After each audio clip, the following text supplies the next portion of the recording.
ફોરેનથી આવીને બનાસકાંઠાની વહુ બની, બનાસકાંઠાના યુવકની ફેસબુક લવ સ્ટોરી। ફોરેનની યુવતી બનાસકાંઠા થરાદના મુકેશભાઈ સાથે લગ્ન કરી ભેંસો દોઈ રોટલાના ખોરાકમાં જામી ગઈ છે। ફોરેન મ્યાનમારથી આવીને બનાસકાંઠાના થરાદમાં વસવાટ કરીને લગ્ન જીવનની શરૂઆત કરી, જેમાં લગ્ન જીવનના 2 વર્ષ પણ પૂર્ણ કરી દીધા છે। થરાદમાં આવ્યા પછી ગાગરા કબજાનો પહેરવેશ પહેર્યો અને પરંપરા રીતે વડીલોથી ઘૂંઘટ પણ ઢાંક્યું। આ એક નવાઈની વાત નથી, પણ સત્ય હકીકત છે। બનાસકાંઠાના થરાદના મુકેશભાઈ 2018માં મ્યાનમાર ફોરેનની યુવતીની લવ સ્ટોરી સાથે જોડાયા હતા અને 2023માં જે સફળ બની હતી, જેમાં ફોરેનથી આવેલી શંભુનું નામ સાક્ષી રાખ્યું અને યુવતીએ થરાદના મુકેશભાઈ સાથે અમદાવાદમાં કોર્ટ મેરેજ કરી દીધા હતા। મુકેશભાઈએ 2 વર્ષનું સફર પૂર્ણ કર્યું છે। ચાલો વધુમાં જાણીએ। મારા લગ્નને ઓલમોસ્ટ 2 વર્ષ થવા આવ્યા છે। Where are you from? મ્યાનમારની છે। એ મહેમાનની છું, ગુજરાતનો છું, ઇન્ડિયા।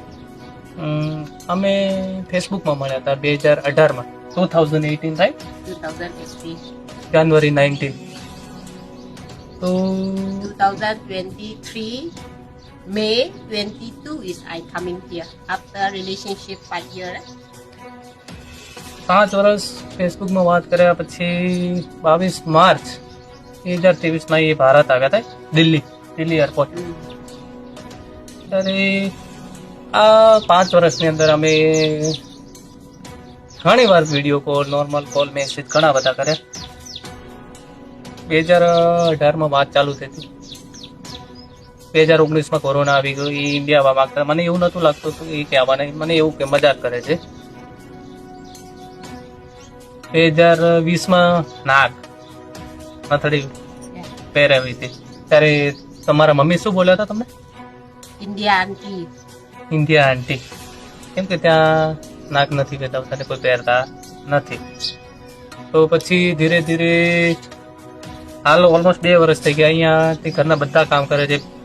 સવારે 5 વાગે જાગીને ભેંસોનો ફોન કરે, પછી ભેંસો દોવો। કેટલી ભેંસો દોવો? How many? 3। પછી 10 વાગે શું કરો? કચરો કાઢો, વાસેદું કાઢે, કચરો કાઢે। પછી જમવામાં શું બનાવો? રોટલો, રોટલી, વેજી। પછી ભેંસો તો દોતા આવડે? એક મિનિટ પાપીનો પરફેક્ટ આવડે છે। ઘાઘરા, સાડી, કબજો। એ દિવસથી આજ દિવસ સુધી તે